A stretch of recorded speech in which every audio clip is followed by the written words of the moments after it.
Cool. So, hello everyone, and welcome to the live webinar on loyalty points. So, it's a very specific topic, and it's been exciting to see so many people registering all over the globe. So, we'll go around the table in just a minute, but let me quickly introduce myself and also the agenda. So, I'm Simon, CEO and founder of Stampix.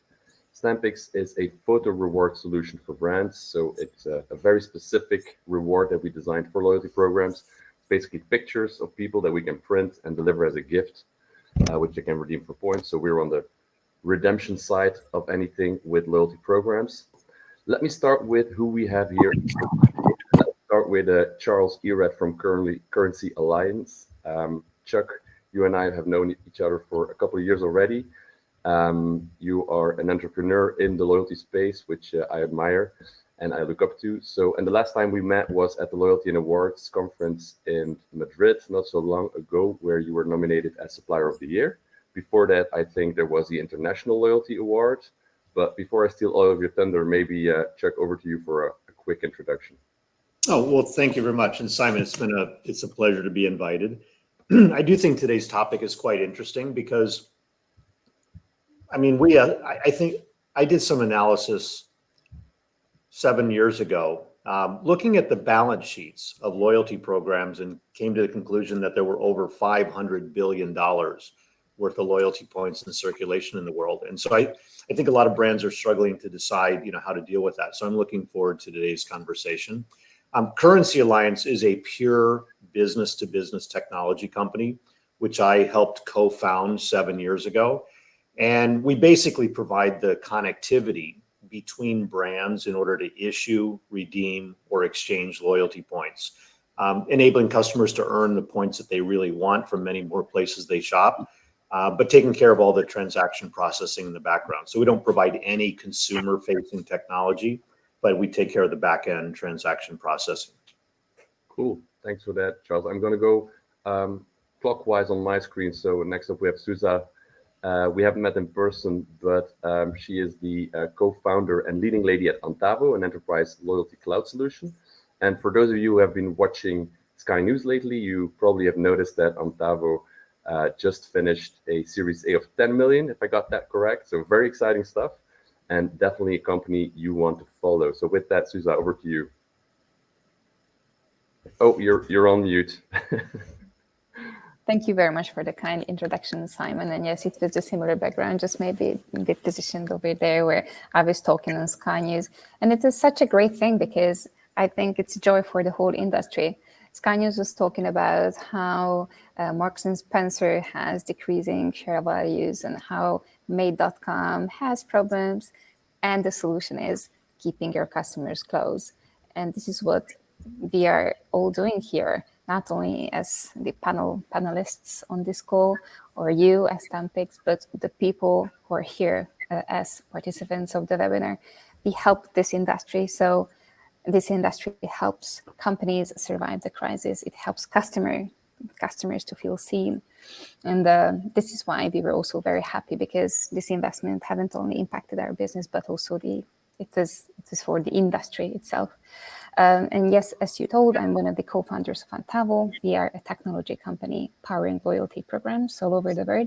We are a team of 110, and we have these great customers from KFC, BMW, even pharma companies, and shopping malls and airports, all kinds of industries all over the world. Excellent, thank you. And last but by no means least, we have Rob Burgess, founder and editor at Head of Points.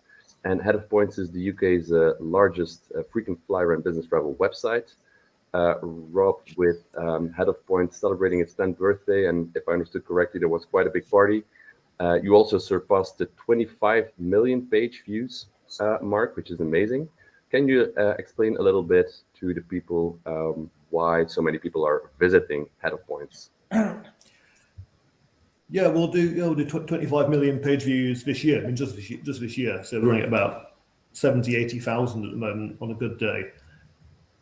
We sit in a little gap. We're not a sort of pure miles and points site. We sort of sit halfway between, say, Business Traveller, which is a pure business travel news site, and the miles and points side. We try to provide stuff which the average business traveler who just happens to have elite status with an airline wants to know. And that's not the same content that, say, your hardcore miles and points junkie might want to know. So it's generally content which your average, say, British Airways Silver Elite member would want. About 70% of our readers live in London. It's basically the sort of BA elite base, bankers, consultants, media people. That's obviously demographically a very, very attractive group of people who earn quite a lot of money and all live in the same place, which makes it a nice base for us to go out and sell advertising and promotional stuff to those people. I've been doing this 10 years. I did banking for 15 years before that. I obviously traveled a lot with that, and it was really my banking career that spiked my interest in frequent flyers and miles and points. It was back in 2004 when I got onto Flyer Talks. That was 7 years before I started the site. So I've been keen on this stuff for a long time. And after I left banking, I thought there was a gap in the market, something which intelligently talked to the sort of degree level professionals who actually dominate business travel in Europe. And it's gone okay. Got on the plane. Yeah, congrats on the results. So cool. Let's get started. And probably all of you who are in conferences, it's often spoken about personalized experiences. Some programs are actually moving away from point-based systems. So there's a lot of buzz going on in the industry. And one of the reasons, presumably, as Chuck mentioned, is that those points, on the balance sheet can become a burden. So let's first start by quantifying the size of the problem. And I'm going to start with you, Chuck, because you and I have been going back and forth about this, and you did sort of a bottom-up estimation of the amount of points that are still unused and in circulation. Can you explain us how you came to that magic number? Well, when I first got into this industry, I was reading, research from as many sources as I could find on the size of the loyalty market. And, there were numerous estimates about the US market being somewhere between $80 billion and $100 billion worth of points in circulation. There wasn't much data on the rest of the world. And so what I did is I basically went to the balance sheets of publicly traded companies to see what type of liability they had on the balance sheet. And American Airlines had about $10 billion. Delta had about $10 billion. United Airlines had about $10 billion. And so that gets you to 30 billion just with 3 airlines. You start adding in Southwest, Alaska, British Airways, which I think at the time had 4.5 billion pounds, Lufthansa, Singapore Airlines. And then you go to the hotel groups, Hilton, Marriott, Intercontinental Hotel Group, Accor Hotels. Accor's was not that much because they expired points at the end of 12 months at that time. Today, they don't expire points as frequently. But anyway, you very quickly get to about $150 billion just among the 25 or 30 largest travel brands in the world. And then you start adding in coalition loyalty programs like Payback or Nectar or Flybys. And you very quickly get to about 250 billion that you can quantify. So you can actually measure. And then I just took the assumption that all the rest of the programs in the world were probably double. So I came to the conclusion that it was 500 billion. And once you get to these magnitudes in numbers, it doesn't really matter whether it's 500 billion or 600 billion. It's a lot of money. And if loyalty programs were a country, a $500 billion economy would be the same size as Ireland or Norway. I love this. About the 30th largest country in the world. So anyway, I became very attracted to the industry because I was looking at it much more from a fintech perspective and felt like this economic value trapped in loyalty points needed more liquidity, meaning that we need to give customers more choice and freedom. And so that's the problem that we've tried to attack at Currency Alliance, is giving brands the tools so they can deliver more choice and freedom to their customers with the points that are being collected. Cool. I'm going to quickly jump to Zsuzsa because you just raised, so your total available market size, was it also calculated like that, or did you have a different take? We had a different take. We didn't count on based on the number of unspent loyalty points for sure. But in general, the loyalty market is big and growing. And with this looming recession and these inflation and these economic hurdles that we are in and that are ahead of us, this market will just grow because we can be the helpers here. And it's not only great for customers who can now see a new kind of value in spending these outstanding points, but if customers spend points, and I brought some numbers related to that from our latest research too, it's great for the companies too, because they will get very valuable customers out of it. Cool. Rob, your experience and insights are more zoomed in on travel, of course, but do you have anything to add to the 500 billion estimation from Chuck? No, I mean, we tend to look at this more from the consumer side and how it impacts the attitude of consumers towards programs and how different expiry policies work and really whether they're seen as fair and how well they're transmitted in advance. I think that's really where we come at it. It's not so much the scale of the problem for us. Our interest is more in whether companies are actually hurting themselves by pursuing expiry policies which they think benefit their bottom line, but may not necessarily benefit the company overall. Yeah, that makes sense. So maybe a good time right now to just immediately ask feedback from the audience with a little poll. So the question here is whether you believe that unredeemed points are a liability, an opportunity, both, or just not sure.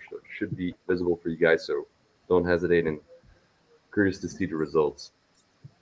So for the second question, I'm actually going to take it to you guys in the panel here. We'll dive into the whys later, but I'm going to go, I'm just going to go quick round and round with that simple question. So do you believe that the unused points are an opportunity or a liability? Zsuzsa, what's your take?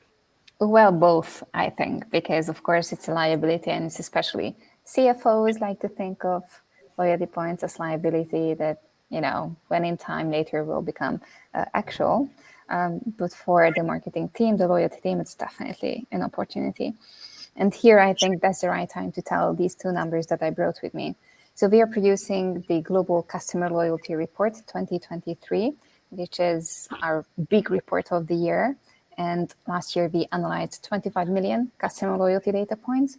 This year we went much bigger and we analyzed 10 times more, 290 million customer loyalty data points from the loyalty programs that are managed by Untable. And we also surveyed 260 loyalty professionals and conducted 600 minutes of qualitative interviews. So it was a big research. And it's not out yet, but now I'm telling you two numbers before the report will be out in December. And these two numbers are that the first is the lifetime value of point spenders are 6 times higher. So if you think of like everyone in a loyalty program, there is a portion of them who are point spenders. And there is even a portion of these who are actually redeeming the rewards. And now we were measuring those who are spending the points. And if you compare those who haven't redeemed, who haven't spent points, to those who actually spend these points, it's a 6 times difference in terms of lifetime value. And I think what this can tell us is that it's worth to encourage spending points, because so often we as marketeers are focused on the earn side. So then customers do the things that we want them to do to make these points. But it seems that it pays off to focus on the burn side. So when these customers are actually spending the points. So this was the first number that I brought you today about point spenders. And the second number that I wanted to bring you today is about reward redeemers. So that's one thing that someone spent a point on something. But oftentimes the rewards still need to be redeemed because it's not one step, but 2 steps. If it's not about like a very easy to access virtual reward, but like a physical reward that still need to be delivered or picked up. And what we learned is that reward redeemers spend 4.5 times more at the company. So they are more valuable customers just because they are the ones who receive back something from their loyalty. So this is what we learned about reward redeemers. The learning here is that you shouldn't only focus on the earn side, but the burn side should be easy too. And it's not enough. There are rewards, but they should be attractive rewards, easy to redeem rewards. And for example, this is why what Stampix does is great, because it's easy to claim and it's also very personalized to the receiver. Cool. Thanks for that, Zsuzsa. Quickly to Rob on the question at hand. What's your main take here? I mean, obviously, financially, they are a liability. You can never escape that. And it is true that your finance director will try and get some expiry policy in there. But I've never met anyone who runs a loyalty program who actually was enthusiastic about expiry.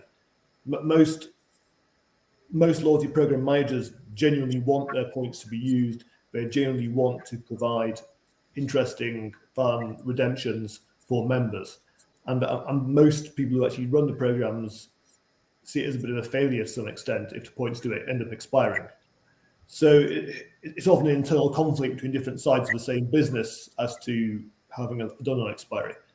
I mean, if you look at the travel space, you've got, as an example, Virgin Atlantic recently moved to a points never expire model. Now, how you do all that in accounting terms, I've no idea. British Airways has what I'd say is a more realistic no activity for 3 years and then they expire. On basis that any activity, earn or spend, gives you another 36 months, I think most people would see that as a very fair, realistic way of doing it. I mean, at the other end, you've got programs which basically what we tend to call hard expiry in the airline business. So whatever you do, your miles will expire normally within, say, 3 years. So Lufthansa, Etihad do this. So, if I take a flight today, I have to spend those miles by 2025, and there's nothing I can do to stop them expiring, irrespective of activity in the meantime. So you've got these, there's a number of alternatives here, and as a program, you have to decide what you want to do, which can also meet sort of basic fair accounting standards. Yeah. And infinity, obviously, is never a good idea to introduce in a mathematical formula. So I have no idea how Virgin justified this on their balance sheet, to be honest. But perhaps they just perhaps the accountants assume if the account's not touched in 3 years, it's therefore dormant, won't be redeemed, so you can value it at next to nothing. Potentially, that's how you get away with it. Cool. So Andrea signaled me we're already a bit behind time, but maybe Charles, if you have a short word on it, or do you? Well, just quickly. I mean, I iterate both what Zsuzsa and Rob said. I think, obviously they're a liability, but I think they're a huge opportunity. Maybe add a little more historical context. 8 or 10 years ago, the CFO viewed points as a liability, and if he could get those points to expire, then that became pure profit for the company. And so the CFO might have been driving for 30 or even 40% of points expiring. Whereas the CMO, viewed expiring points to represent frustrated customers. And so they were driving for 5 to 10% of points expiring. So there was this huge gap between different executives, in the same company. But I think over the last 3 to 4 years, there's been a narrowing of that gap, where even the CFO believes that, expiration above 15% is bad for the business. I think everybody recognizes that you're going to end up with 5% that expire, because people pass away or they give up and forget or whatever. But, somewhere around 8 to 12%, I think, is a good target for most companies. And I think it is now possible to get the CMO and the CFO on the same page in that context. Cool. So for the next question, we're going to look at barriers for customers that exist in order to use those points. But before I jump into there, maybe a quick poll. So the poll for the audience is actually, do you believe that loyalty marketeers want to see these points to be used? Or are they happy that they are not being burned or even get expired because it saves them money. So also a quick question here that I can run. So let's look at the barriers that exist in the market for using those points. Rob, you have reviewed dozens of credit cards in the past as a way to collect and redeem points. Is there any common ground or reason why some segments of customers seem to fail at redeeming their points timely? Well, for a start, a lot of people just, if you're flying with an airline or a hotel chain which has a program, you may as well just sign up anyway. That's the first point. You never quite know what's going to happen in the future. Even if you have a one-off Emirates flight, you have no plans to take another one. There's nothing against taking the miles, and who knows when something might happen which makes 3,000-4,000 Emirates miles worth having. So with the hotel companies now, they're all offering member rates. So if you join the program, you're getting 5%, 10% off. So that basically forces you into a program as part of the booking process. So lots of people are ending up with small amounts, which they possibly don't actually intend to use or have any real plan to use, but they get them anyway. Perhaps one day they'll use them, perhaps they'll just expire unused, but there's no great loss there. I think what I see in the market now is a sort of a fight between companies who want you to redeem quickly, and there's a view that Gen Z types don't want to save up long term for a big value reward. I would rather have a very small discount on their next hotel booking or whatever. And programs like the airline ones, which still encourage you to build up points balances because you'll get something disproportionately good, i.e. normally a flatbed business or first class flight at the end of it, rather than taking lots of smaller free economy flights or flight discounts along the way. And what I see these days is programs kind of fighting between offering something at a very low value, which isn't worth much, but also trying to keep the long-term sort of trophy redemptions there. And some are failing. Radisson Hotels just moved to basically an Accor-style flat fee basis, where you're getting around 0.25 euro cents per point. That's it, flat. There's simply no point now building up large piles of Radisson Hotel points, like there's no point having a pile of Accor points. It's not worth any more per point if you've got 1 million versus 100. So, do those sort of schemes really encourage long-term loyalty? What are they really driving? The previous Radisson scheme would offer you a 5-star luxury hotel for 75,000 points, or a pretty rubbish hotel for 35,000 points. So you were encouraged to come back, do more stays, build your balance. And if anything, I think too many programs now are moving towards this idea of offering sort of quick win redemptions for very small amounts of points.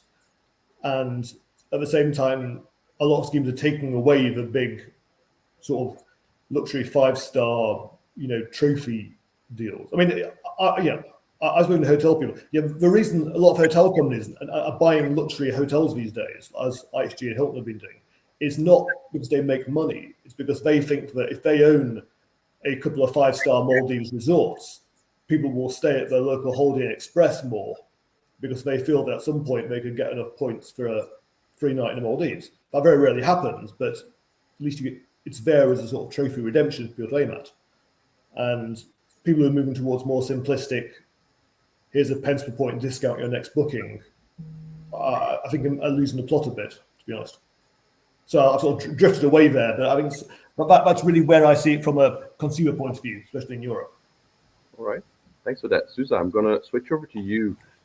You mentioned in your Sky News interview that I think 7 out of 10 brands are planning to revamp their existing program or launching a program in the next year. So I can imagine that best practices to facilitate redemption and make sure customers are actually engaging in the loyalty program is really an essential part in that. What are some of the best practices that you've learned at Untapped? In terms of redemption, right? Yeah. Well, yes. In that Sky News interview, I mentioned 7 out of 10 companies are going to revamp or renew their loyalty program.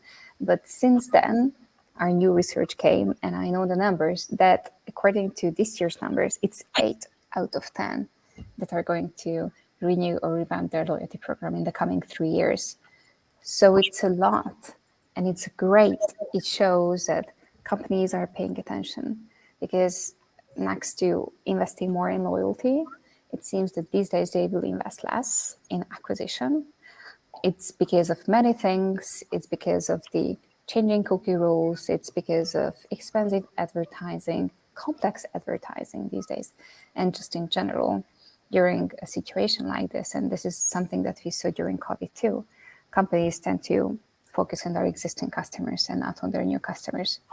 And to circle back to your question, what makes customers redeem these points, or what helps them to redeem points? Well, we identified 3 things. And these 3 things are important because a loyalty program is successful if it's balanced. So customers are not only earning, but also burning points. That's the balance of a loyalty program. So reason number 1, why customers are not redeeming points, it's because of the rewards. The rewards are not valuable enough, not inciting enough, or maybe they're too expensive, maybe they cost too many points. There should be something not right with the value. Because if it's not interesting, then I will wait for another reward to come up. If it's too expensive, then I don't have enough points for that. So again, I'm inactive. A solution maybe is to introduce rewards that fit into a larger portfolio, like low value rewards, high value rewards, or rewards that I can manage, like the customer. If I want like one of these rewards, it costs this amount of points or kind of currency.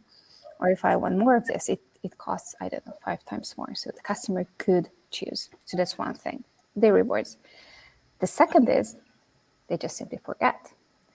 They forget about the program or the points, and they don't even know how many points that they have because they live their life. And oftentimes we like to think of our customers as they are our only customers, but we just represent a small portion of their life.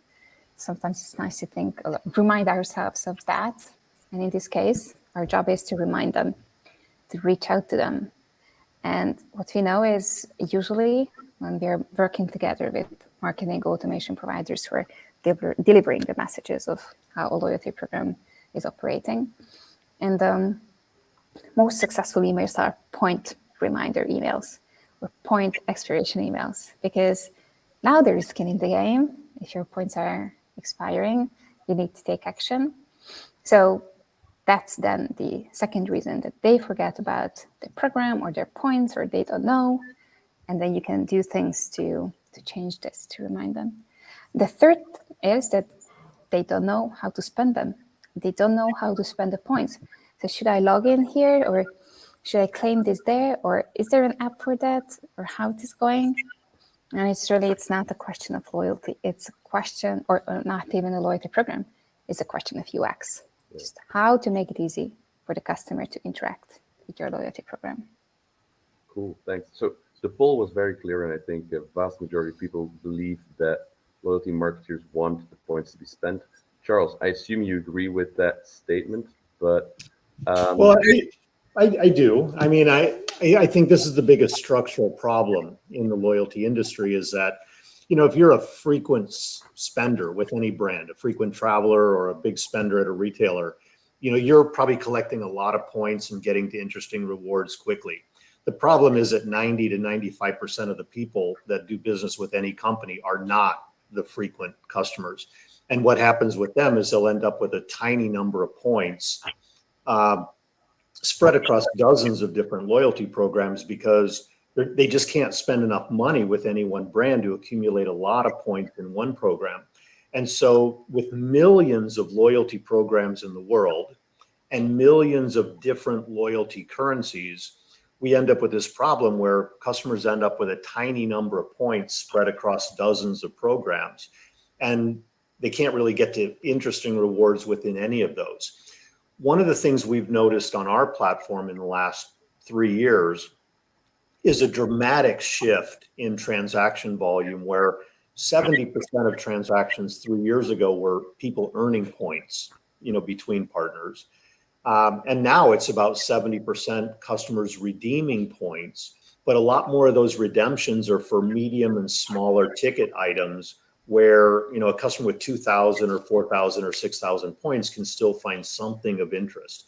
And so I think brands have very consciously re-engineered their redemption options to give semi-interesting rewards to lower spending customers. But I think the actual end solution to this problem is that brands need to be more willing to issue somebody else's loyalty points if that's what the customer really wants, or enable their loyalty points to be exchanged so customers can shift value between multiple loyalty accounts and shift the value into one account where they then have enough value to redeem for something of emotional interest. And so I think over the course of this decade, that's where we're going to see the largest growth, is more collaboration between complementary brands to make sure that their customers are realizing value from their loyalty participation. Cool. Yeah. Yeah, but about also assumes people want to, though. I mean, if I do a one-off stay in a hotel where I don't normally use that chain, do I, you know, perhaps I had to sign up to a program just to get a discount on the booking in the first place. I mean, do I really care? Should the hotel really be spending money on sending me some, you know, £2 Amazon gift card or something?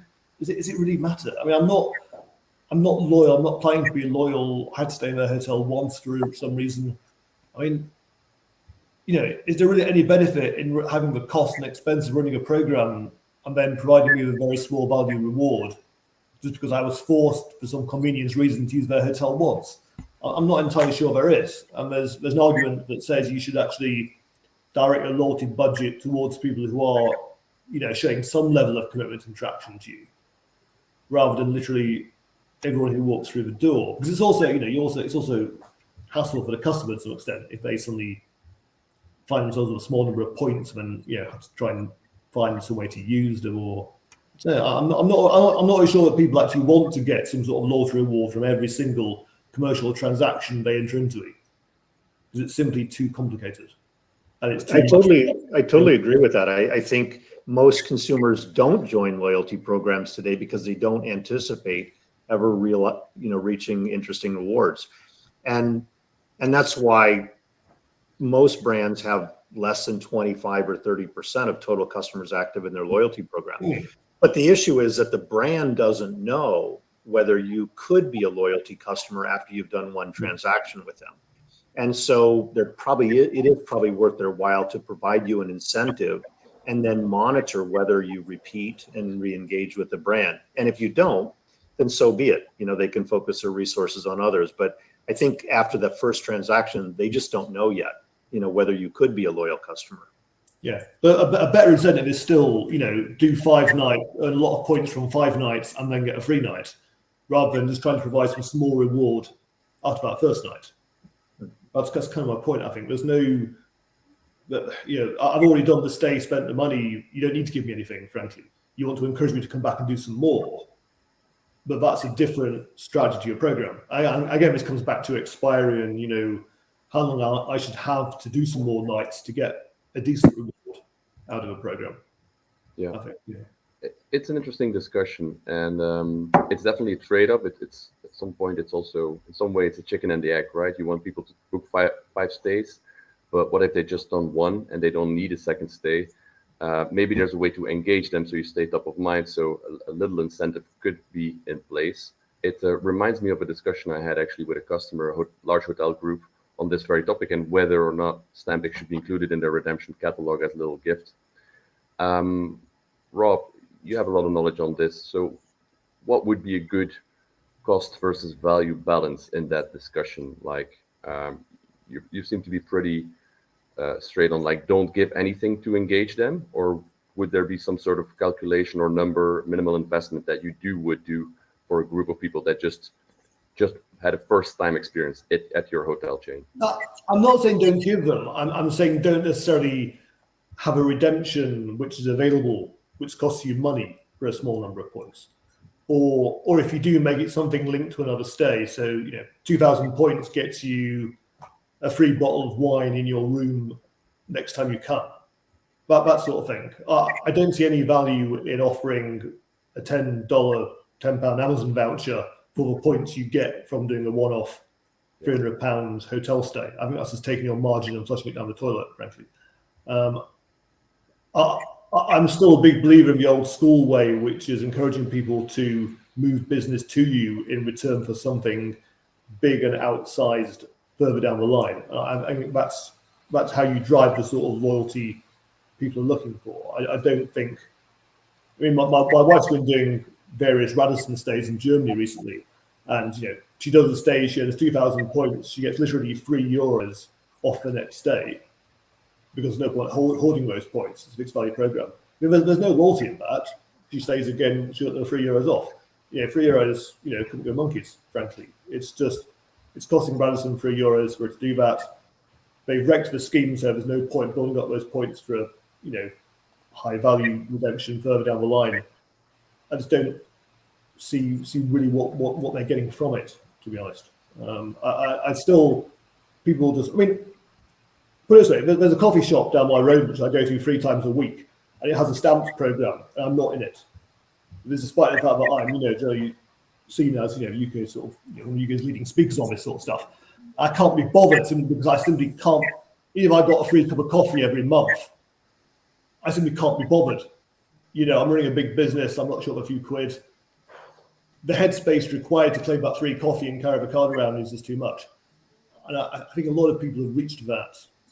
And they'd rather pick a small number of programs which can offer them big outsized rewards that really make a difference if they divert a serious amount of their custom in a certain sector to that company. If this coffee shop offered me, I don't know, a big cake for my kid's birthday or something, if I bought 100 copies, then perhaps I would carry the card around and stamp it. But, for the sake of a free coffee once a month, I really can't be bothered. I think that's, if you want to get people's attention these days, you have to go for bigger, more outlandish rewards.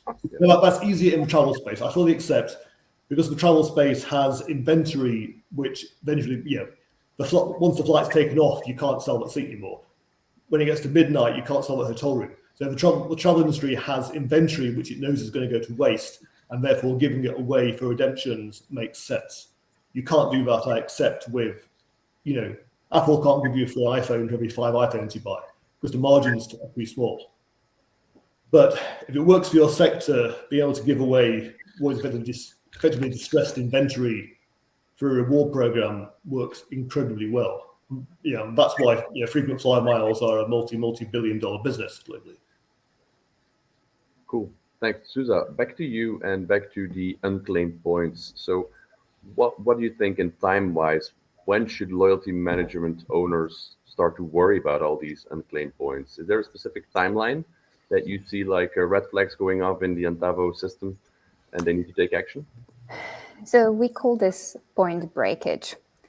And it's just based on our experience, it's 30%. If there is this ratio that if that falls above 30%, you need to take immediate action. And now let me detail what I mean here.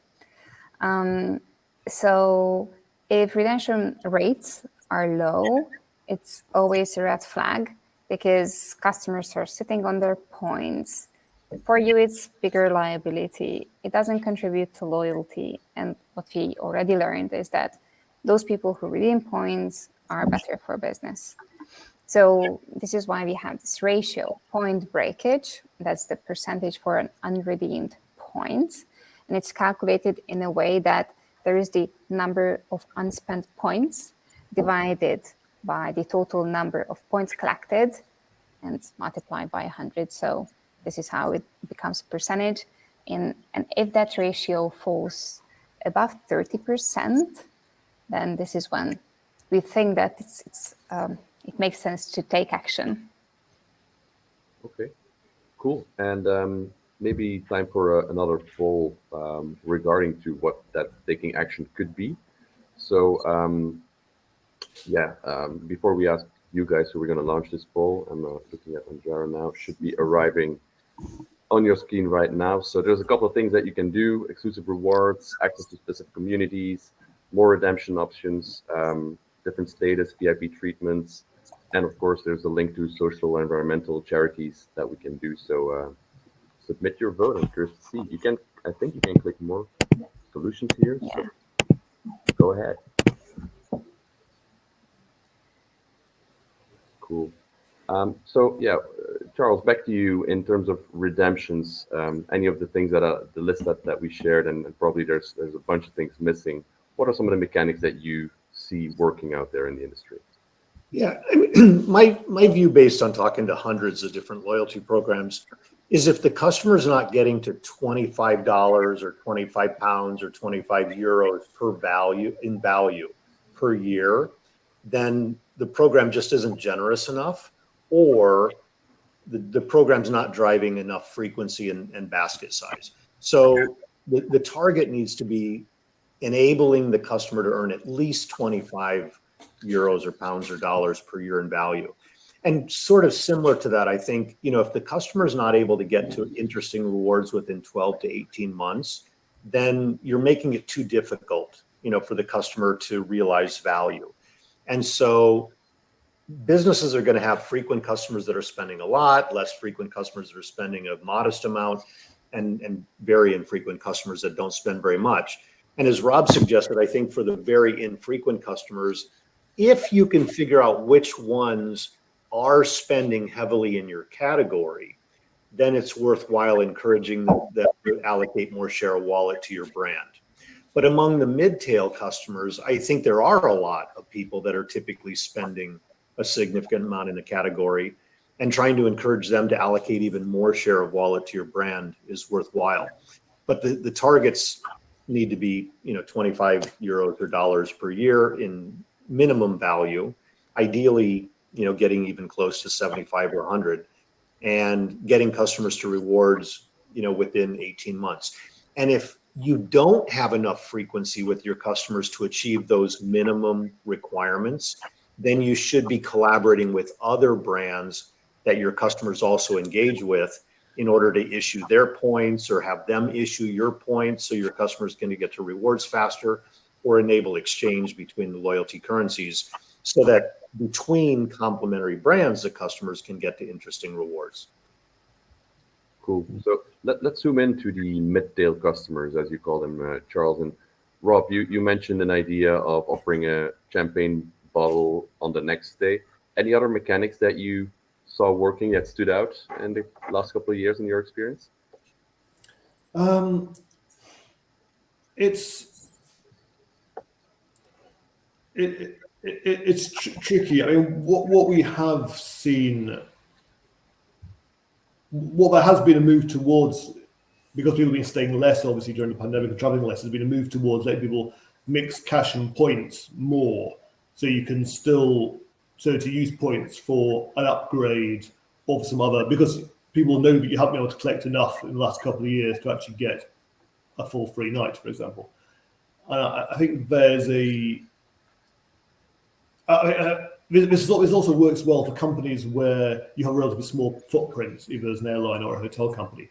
If you realistically don't have enough hotels in a certain region where someone can put 50, 60 nights towards you a year, then focusing on things like 3,000 points for a suite upgrade, we can guarantee in advance, or some spa credit or restaurant credit, or half price room at a weekend, is actually better than setting minimum thresholds at 30, 40,000 points, which people physically can't reach. I mean, Chuck's right on that. You have to match. The rewards have to be worth chasing and to make a notional difference to the customer. They also have to be seen as realistic to the customers out there. The other thing is that the mid-tier is important, because certainly in travel, a lot of people are actually basically told where to go by their employer. This is one of the if you work for Goldman Sachs, you're flying British Airways if they've got a British Airways route deal. And doesn't matter what, if there's no Goldman Sachs deal with Virgin Atlantic, doesn't matter what Virgin Atlantic does, they're not getting that business. When you come down to, say, people like me, who've got a 30, 40,000 pounds a year corporate travel spend, I can fly wherever I want. So there's actually more value in Hilton, Virgin, whoever doing something to attract me and my £30,000-40,000 a year of airline spend than it is trying to attract those who work for big corporates where there are frankly route deals or year-end rebates and the like, or minimum night guarantees in place with suppliers, which mean that the travellers themselves don't actually get much say in where they go. And if the traveller has no say in where they can stay or who they fly with, there's no point over rewarding those people. But that's also why in travel, your best customers are often not your biggest customers, because your best customers are those who are making a conscious decision to spend money with you. And bizarrely, that's often not the biggest ones. It's often those who are further down the train, further down the pile, that do control their own budget. And it's important to understand that and to actually focus your rewards on those people and make sure those guys in the middle can actually get stuff that's worthwhile. Yeah, and Zsuzsa, you operate in different industries. You mentioned BMW, KFC, Brewdog. So what are some of the reward mechanics that you see in these other industries that work well? Wow, that's a very broad question. So what are the reward mechanics we see? I really like the idea of rewards that are exclusive. Well, these days I have troubled feelings about exclusivity. Is it great? Is it not great? Because it's excluding other people. But there is an area where it certainly exists, and that's luxury fashion.